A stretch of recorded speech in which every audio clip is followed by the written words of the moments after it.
Um, yeah, man, even though my heart is broken, my heart is really broken, right? But I must say I'm proud of the boys. I'm really proud of the boys. I'm proud of Bafana Bafana. To be honest with you guys, is that I never ever thought that Bafana Bafana were going to reach this far of the tournament, of the African Cup of Nations. I never fancied them even reaching the stage of the competition. They really made us proud and they've proved us all wrong. Very few South Africans actually believed that Bafana Bafana were going to make it this far. And another thing is that I did know that I knew that Bafana Bafana were going to make it to the next round. Like they were going to qualify for the knockout stages, but I never saw ourselves making it this far to the tournament. I never fancied us reaching this far in the tournament. And the boys really made us proud because look, we played against Nigeria. Obviously, it's the biggest rivalry in African football, to say the least. These are two powerhouses of Africa. South Africa, locking horns with Nigeria, right? And remember, in Nigeria, basically, they see South Africa, Nigerians, a lot of Nigerians, South Africa is basically a home, away from home for them. So, this was a massive encounter. And for all of us watching around the world, whether you were in Lagos, whether you were in London, whether you were in Johannesburg, Cape Town, Port Elizabeth, Pretoria, Abuja, whether you were in Bouake watching it live, or whether you were in Yamoussoukro, Abidjan, New York City, Los Angeles, whether you were in Dubai, Abu Dhabi, Melbourne, Perth, Brisbane, whether you were in Chicago, Miami as well, Memphis, Mississippi, San Francisco, Mexico City, Monterrey, Rio de Janeiro, Paris, wherever you were, man. Because Nigerians, let me tell you one thing about Nigerians is that they're all over the world. Nigerians are all over the world. So I'm sure most Nigerians were watching from those places that I just mentioned, or even more, or even further around the world, including South Africans. And it was a great display from Bafana Bafana, to say the least, because the match actually finished 1-1. After extra time, and that's what actually meant that, the three-time champion, that's what actually meant, that the game would actually go into a penalty shootout, and the three-time champions, Nigeria, actually emerged victorious on the penalty shootout, and they will actually face the host, Ivory Coast, in the final on Sunday. And both goals actually came from the penalty spot, right? Both regular time goals actually came from 12 yards, with William Trust Ekong scoring, after 67 minutes for Nigeria, and then Teboho Mokoena, converted for Bafana Bafana late on in the game, to actually send the game into extra time. And what's actually ironic about the game is that, South Africa's penalty, came on the brink of the fact that we thought that Nigeria had wrapped up the game. We thought that Nigeria had completely wrapped up the game because remember, they from that particular counter-attack, after Persita was fouled in the box, referee did not see that, and then Nigeria went on a counter-attack. It was a quick counter, clever play from Chikwueze, waiting for Osimhen to make a run, and then the Napoli star actually tapped in the ball. It was just a simple tap in.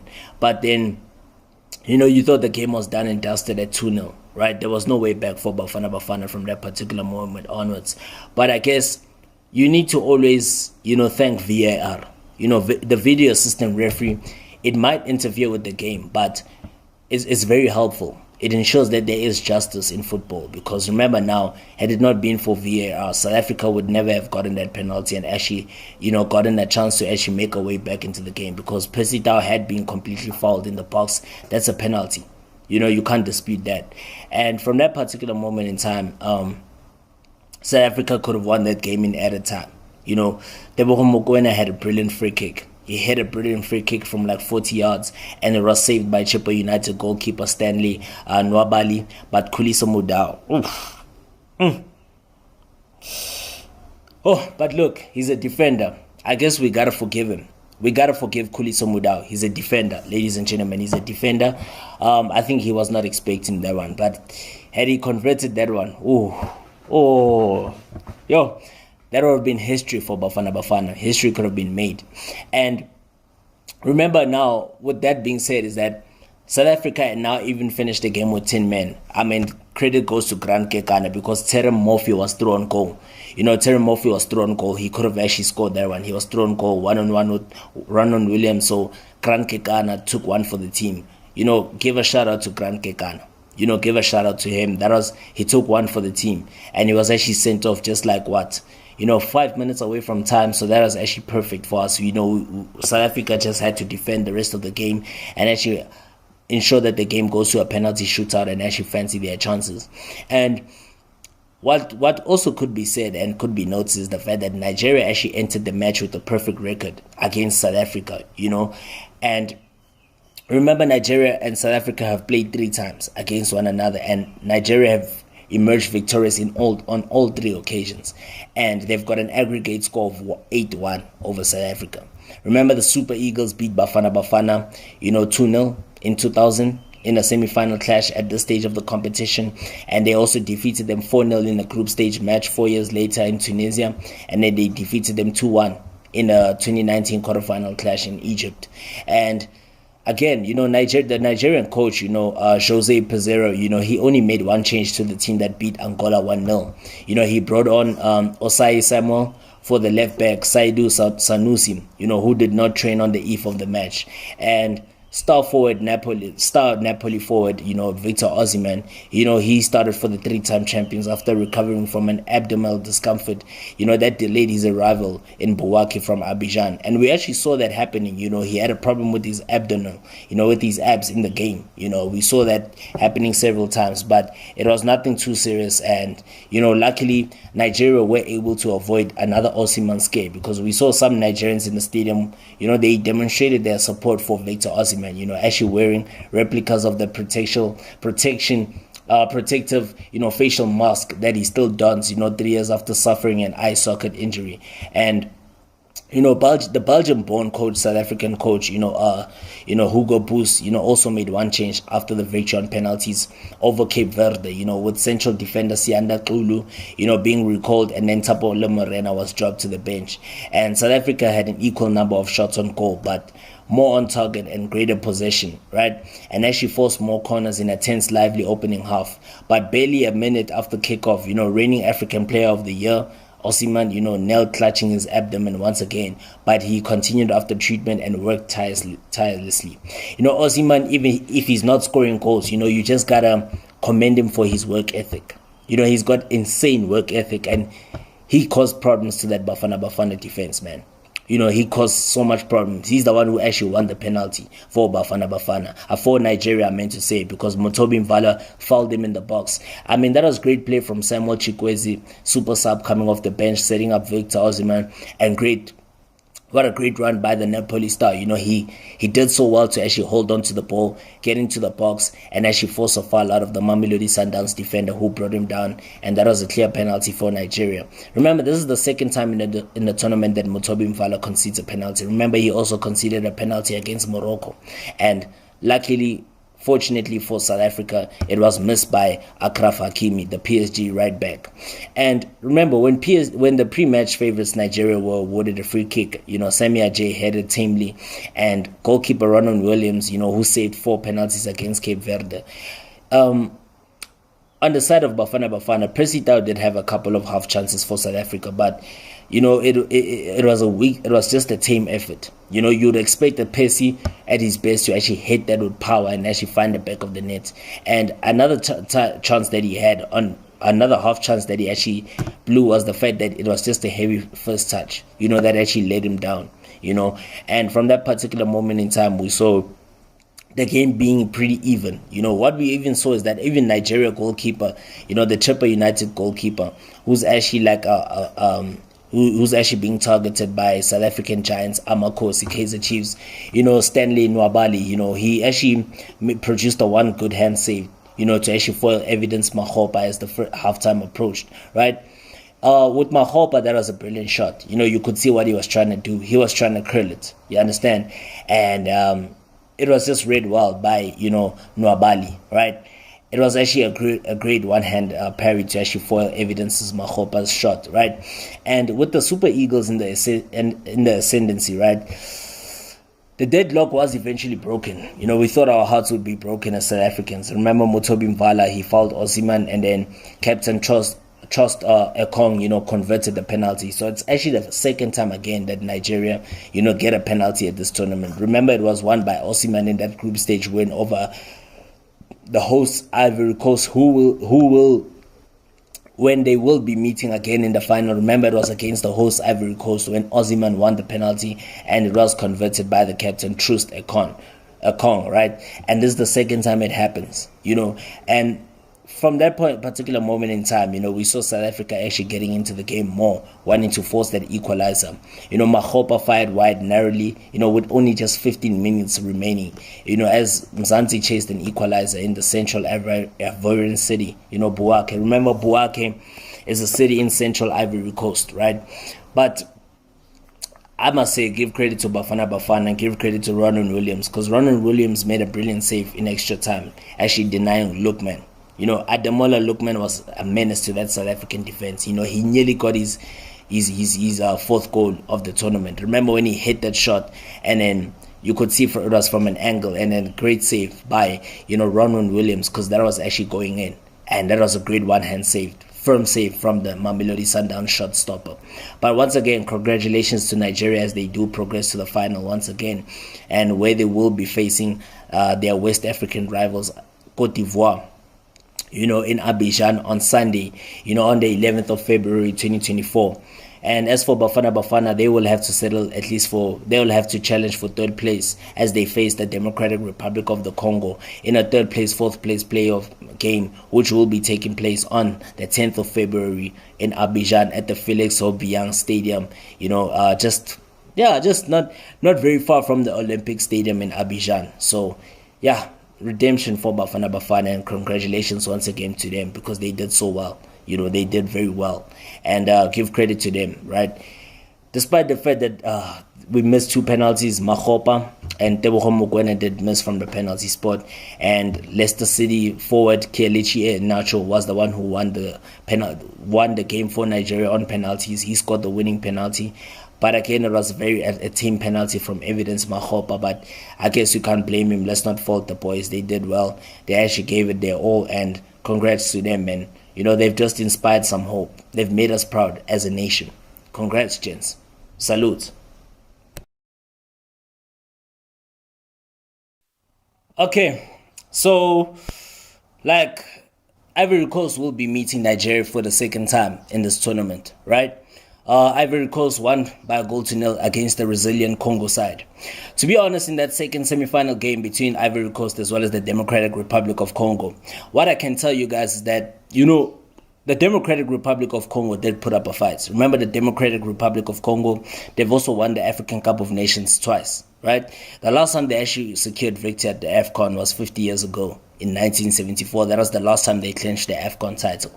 And they were also amongst the surprise packages, but, based on history, it wouldn't be much of a surprise, because the fact that they have, they've won this tournament twice.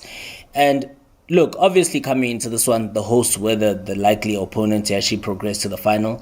But let me be honest with you, it was a pretty even game. It was very balanced. Both teams they had chances. They were not really too convincing, but they had chances, both teams, right? It's just that right now it just needed that one moment of brilliance to actually settle the score in this particular encounter, and that's what we saw, because Sebastian Haller, he fired the host nation Ivory Coast into the African Cup of Nations final, against an old foe Nigeria, with that 1-0 victory over Congo, and it just needed that only, because that was a great volley from Sebastian Haller, and it was also a great cross from Max Gradel. It bounced before actually going in under the crossbar. What a great volley that was. And it actually set off so much wild celebrations across, the Alassane Ouattara Stadium in Abidjan, in a packed 60,000 capacity. So remember, Haller was making his first start coming into this game in the tournament after he made a recovery from an ankle injury. And further good news for the Ivorians is that, they were already convinced that, God was on their side. I think that God was on the side of the Ivorians, because remember, after that disaster, that group stage disaster, nobody ever, fancied them coming this far in the tournament.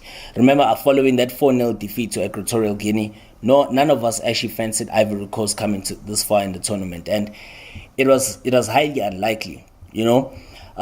Sebastian Haller had a couple of chances. He could have had a hat trick, or even had 4 goals. He could have scored 4 times in this particular encounter. It's just that, he's unfit. Remember, he's not fit, Sebastian Haller. And remember, if he was 100% fit, Sebastian Haller, perhaps he would have had 4 goals, because he missed so many great opportunities that you would expect from him to actually convert, right? But, his decisive goal proved to be the winner, and actually proved to be the one that sent the hosts into the final of the African Cup of Nations, right? And another thing is that, on the side of the Democratic Republic of Congo, they actually made a good start to the game, against the home team, because remember, Cedric Bakambu, he thought he had put the Leopards ahead, but, his celebrations were cut short, as well as the goal was ruled out, due to the fact that there was a foul on the goalkeeper, Yahia Fofana. It was a clear foul. But as well as, let me just say the least, that was not convincing goalkeeping from the Ivorian, shot stopper. That was just poor goalkeeping. And from that point onwards, we also saw Simon Adingra, the Brighton man, the man who scored the equalizer in that, fairy tale win over Mali in the last round. He headed a good chance wide, and he's actually the shortest man on the field. But he was actually able to find the header, unmarked. He was just unlucky to actually hit it wide, the post for the Ivorians. And then the Democratic Republic of the Congo, they also had a chance of their own. The Brentford striker, once again, Yohan Wissa, had a big opportunity that was saved by Fofana. What a great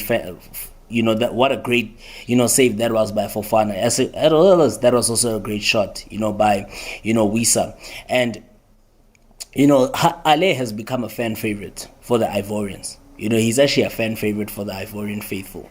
And he has proven the reason why, right? Remember, Ivory Coast were without Christian Kwame. They had 4 suspensions. They were without Christian Kwame due to the fact that he picked up 2 yellow cards. They were without Serge Aurier, who also picked up 2 yellow cards. Omar Diakite, due to the fact that he was sent off in the previous game, as well as the Bayer Leverkusen defender, right, who was also sent off in the game against Mali. So they were without 4 players, but remember, Ivory Coast is a well-oiled machine, irrespective of the fact that they may be missing several stars. That really does not affect them that much, because they have a star-studded squad. They always have, options to back up. Wherever they short here, they always have the options to actually back up. So, look, Ivory Coast, kudos goes to them, and it's going to be an incredible final, clash between these 2 giants, the Ivorians taking on the Super Eagles of Nigeria at the very same venue on Sunday, the 11th of February. Congratulations once again to the man of the match, Frank Kessie. But I think Simon Adingra could have also been the man of the match, but yeah, Frank Kessie was absolutely phenomenal for Côte d'Ivoire in that midfield. Remember, he also had an opportunity that hit the post. He could have also, that was a great left-footed effort from Frank Kessie, the former Barcelona midfielder. He could have put them ahead, but he was just unlucky to be denied by the post. And what a great performance it was by him. And it was a great game, an entertaining game, which just only needed that one moment of brilliance that was produced by the Borussia Dortmund, striker Sebastian Haller. And it's Côte d'Ivoire versus Nigeria final. We're looking forward to that one. Okay. Currently we're going to start the build-up to the AFCON final. This is going to be a blockbuster clash, man. It's going to be a blockbuster clash. Nigeria versus Côte d'Ivoire. Sunday, 11 February 2024. This is going to be a legendary night in the history of African football. 2 giants colliding, going head to head once again for the second time in the tournament in an African Cup of Nations final, right? So it's going to be a titanic clash, man. A titanic clash awaits all of us as Africans, as football fans across the world. A titanic clash awaits. As Nigeria versus Côte d'Ivoire, they will be contesting in the Total Energies CAF African Cup of Nations 2023 final on Sunday, the 11th of February 2024. So This heavyweight bout sees two bitter rivals collide with continental glory at stake. So February the 11th will witness a final for ages at the Alassane Ouattara Stadium in Abidjan, the capital city of Côte d'Ivoire, when the two foes, like I mentioned, Nigeria, the Super Eagles, against the Elephants of Côte d'Ivoire, clash, in a titanic battle once again. Remember, right, these teams did clash in the group stages, and obviously Nigeria were by far the better team than the hosts. But look, that was in the group stages. A lot of people think that this is the same Côte d'Ivoire that we saw in the group stages. It has changed. This has literally changed. We're seeing a different Côte d'Ivoire. You understand? A different Côte d'Ivoire side. But Nigeria did beat them by a 0-0, which was a penalty. And however, redemption was on the line for Côte d'Ivoire, because now Côte d'Ivoire, they will be a different beast coming into this final.